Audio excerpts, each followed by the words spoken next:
தேவன் எல்லாவற்றிலும் சரியாகத்தான் இருக்கிறார். நீ எப்படி இருக்கிற? ஆமென்.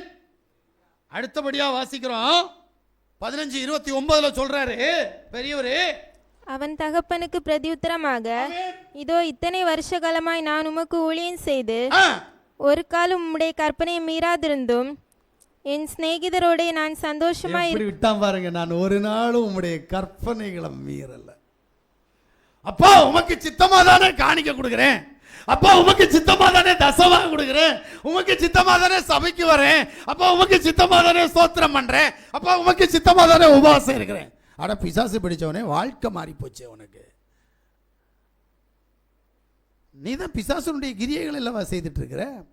உபவாசம் இருக்கிற, ஜெபம் பண்ற. என்ன ஜெபம் பண்ற? அங்க தூக்கம் வருது, வார்த்தை மாறுது, பிசாசு உங்க இருந்து களிப்பா சந்தோஷப்பட்டு களி கூறான். கற்பனைனா என்னன்னு தெரியுமா? 613 கற்பனைகளை தேவன் கொடுத்தார். அந்த 613 கற்பனைகளில் முக்கியமாய் 10 கற்பனையை கொடுத்தார். இந்த 10 கற்பனைகளிலே மேசியா நியாயப்பிரமாணத்தை நிறைவேற்றும்படியாய் கடந்து வந்த போது 2 கற்பனைகளை கொடுத்தார். அந்த 2 கற்பனை என்ன? மத்தேயு சுவிசேஷம் 22வது அதிகாரம் 37 40 வரைக்கும் வாசிச்சீங்கன்னா, முதல்ல யாசுவாவிடத்தில் முழு இதயத்தோடு முழு ஆத்மாவோடு அன்பு செலுத்து. 2வது உன்னை நேசிக்கிறது போல பிறரை நேசி. இந்த 2 கற்பனை தான். இது 6:4 இருக்குது. இஸ்ரவேல் ஜனங்களுக்கு 10 கொடுத்தாருல, அந்த 10 இங்க 2 கொண்டு வந்தாரு. எப்படி கொண்டு வந்தாரு? 2 பிரிச்சுட்டாரு. 6:4 பிடிச்சிட்டாரு. அப்ப இங்க என்ன? தேவனை முக்கியப்படுத்து, அடுத்தவனை முக்கியத்துவப்படுத்து. இருக்கா? அடுத்தவனை முக்கியத்துவப்படுத்தினா கோபம் வருமா? பொறாமை வருமா? பெருமை வருமா? சரி, அகம்பாமாவது வருமா? வராது. அப்ப இந்த கற்பனை ஒரு இடத்துல இல்ல. கற்பனை இருந்திருந்தா இதெல்லாம் வந்திருக்காது.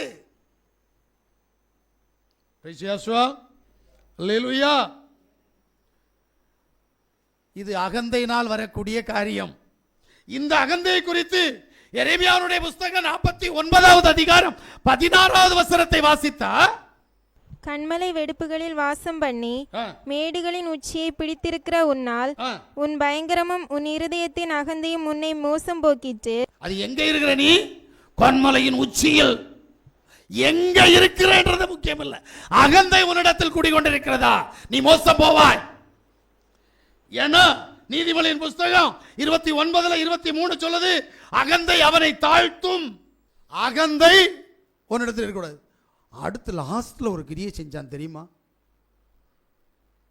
அவன் உன்னுடைய ஆஸ்திகளை எல்லாம் கொண்டு போய் அழிச்சு போட்டவன் அப்படின்னு சொல்லிட்டு ஒரு நியாய தீர்ப்பை தீர்த்தான் பாருங்க. நம்ம ஆளுகள் எப்பா அவன் யாரு தெரியுமா? அவன் அதை செஞ்சான், இதை செஞ்சான், ஆணையை செஞ்சான், இவன் என்ன செஞ்சான்னு இவனுக்கு தெரியாது.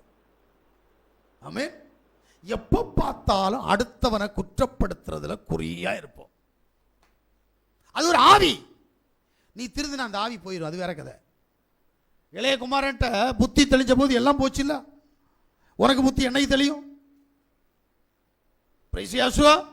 ரோமருடைய புஸ்தகம் 8வது அதிகாரம் 33வது வசனத்தை வாசிக்கிற போது, தேவன் தெரிந்து கொண்டவர்கள் மேல் குற்றம் சாட்டுகிறவன் யார்?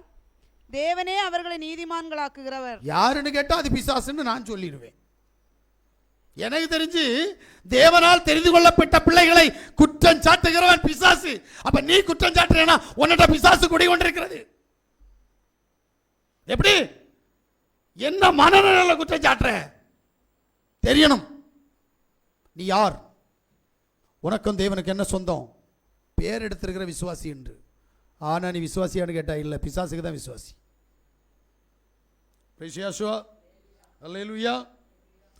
நீ என்ன தீர்ப்பிடுறியோ அதே தீர்ப்புக்கு நீ உள்ளாவாய். மத்தேயு சுவிசேஷம் 7வது அதிகாரம் அதனுடைய 1 முதல் 5 வரை உள்ள வார்த்தைகளை நீங்க வாசித்து பார்த்தீங்கன்னா கரெக்டா சொல்லுவார். நீங்கள் குற்றவாளிகள் என்று தீர்க்கப்படாதபடிக்கு மற்றவர்களை குற்றவாளிகள் என்று தீர்க்காதிருங்கள்.